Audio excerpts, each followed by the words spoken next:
ঢালিউডের queen খ্যাত নায়িকা অপু বিশ্বাস নিজেকে আগের রূপে ফিরিয়ে আনতে নিজেকে একান্ত সময় দিচ্ছেন এখন অপু। জিম ডায়েট তার প্রতিদিনের রুটিন, কারণ নিজেকে তৈরি করছেন নতুন সিনেমার জন্য। ছেলে আব্রাহামকে বাসায় রেখেই জিম কিংবা যে কোনো জায়গায় যেতে হয় অপুর। ব্যস্ততার মধ্য থেকেও ছেলেকে নিয়ে প্রায় সময় ঘুরতে বেরিয়ে পড়েন অপু। যদিও ঢালিউডের জনপ্রিয় জুটি সাকিব অপুর ছেলেও এখন সেলিব্রিটি কম না। ইনস্টাগ্রামে লাখো ফলোয়ার রয়েছে আব্রাহামের, আর সবার আদরেরও সে। অপু বিশ্বাস তার অবসর সময়গুলো সারাদিন ছেলেকে নিয়ে পার করেন।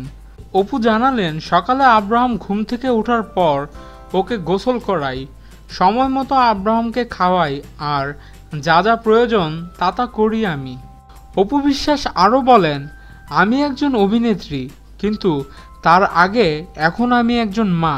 তাই মা হওয়া সত্ত্বেও ব্যস্ত থাকলে নিজের মতো যতটুকু ওর যত্ন করার আমি করি, আর সবসময়ই করে যাব। আপনারা দোয়া করবেন আমাদের জন্য, যেন আমরা ভালো থাকতে পারি। আমাদের ভিডিও ভালো লেগে থাকলে অবশ্যই চ্যানেল সাবস্ক্রাইব করতে ভুলবেন না।